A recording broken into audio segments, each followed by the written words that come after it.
Assalamualaikum warahmatullahi wabarakatuh. Allahumma sholli ala sayyidina Muhammad wa ala ali sayyidina Muhammad. Allahumma sholli wa sallim barik alaihi wa ala sahbihi.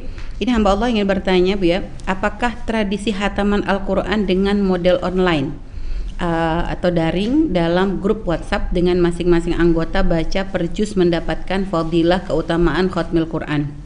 Dan apakah setiap anggota dengan membaca per juz boleh dikatakan termasuk menghatamkan bacaan Al-Qur'annya? Dan apakah dengan melapor ke grup bisa dikatakan riya, Bu ya? Terima kasih, Bu ya. Baik. Mala yudraku kullu la yudrak julluh. Kalau orang tidak bisa menggapai 100 itu ya jangan sampai tidak mendapatkan. Kalau bisa 90. Kalau enggak 50, 30. Di zamannya ini zaman males. Kalau orang harus misalnya sehari Quran 2 juz kayaknya ya hataman. Seharusnya itu target kita, hatam Quran dalam sebulan atau bagaimana. Akan tetapi tingkat ke semangat orang itu berbeda-beda. Ada yang semangatnya perlu digeret sama yang lainnya. Maka hal-hal semacam ini kami anggap sebagai suatu yang sangat ya positif lah, daripada orang sibuk hanya WA-an saja, nggak habis-habis waktunya YouTuber saja. Tapi indah kalau seandainya diganti dengan Al-Quran dan sebagainya, dan mendapatkan pahala, dan itu ide cemerlang, ide yang bagus.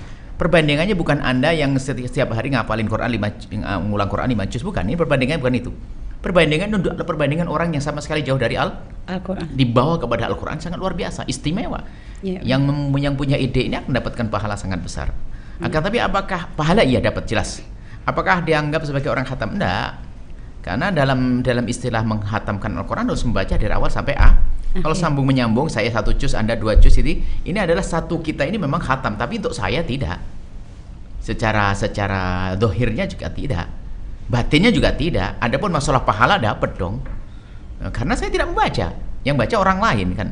Tapi bagaimana? Ya bagus, karena apa? Dari perbandingannya daripada nggak baca Al-Quran sama sekali loh. Ini luar biasa, jangan sampai dilemahkan. Wah, nggak ada pahalanya. Oh, enggak dong, ada pahalanya dong.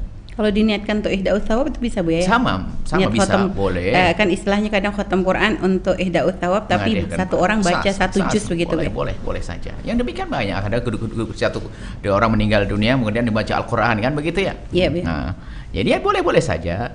Itu sah dan itu hal yang baik, positif.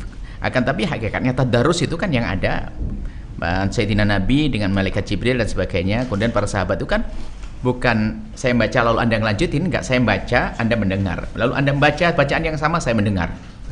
Terus begitu sampai selesai. Itu kata tadarus yang sesungguhnya. Nah, kemudian itu dapat pahala baik. Kemudian kalau seandainya laporan dan sebagainya, riya itu sangat pribadi. Anda tidak usah sibuk urusan riya.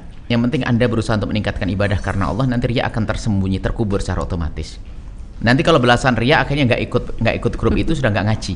Nah, biasanya justru orang ada alasan ikhlas itu, misalnya ada orang tuh hobi hadis tuh milih-milih.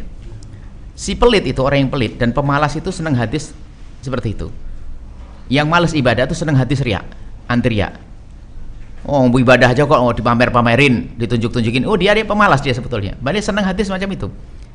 Jadi biar dia itu nggak ibadah, nggak usah dia Allah, nggak ada yang melihat kalau dia itu negatif. Sama orang pelit itu paling senang dengan hadis apa? Paling bagusnya sedekah adalah sedekah yang disembunyikan, tidak ada orang tahu. Paling hobi itu orang pelit itu. Jadi siap disuruh sedekah, ayo sedekah. Sedekah aja kok ngomong-ngomong, kan ya ini sebenarnya dia pelit ya. Kalau dia orang ikhlas nggak akan komentar macam-macam. Oh iya, sebab Nabi mengajarkan sedekah terang-terangan ada, sedekah sembunyi juga ada. Jadi biasa saja. Anda penurusan riya, Anda perangi perlahan antara Anda dengan Allah. Anda tingkatkan kualitas keikhlasan Anda. Terus nanti akan hilang yang namanya riya.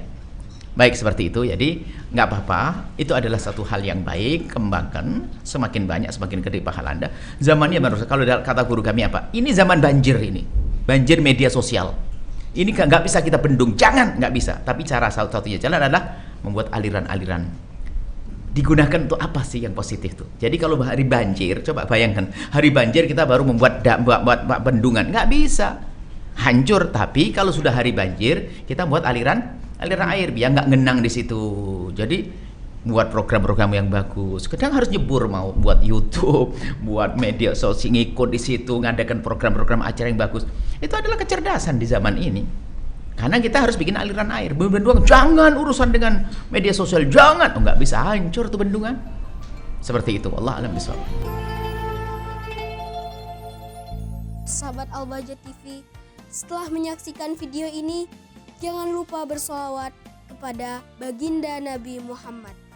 Shollu ala Nabi Muhammad. Allahumma sholli alaihi wa ala alihi wa sahbihi.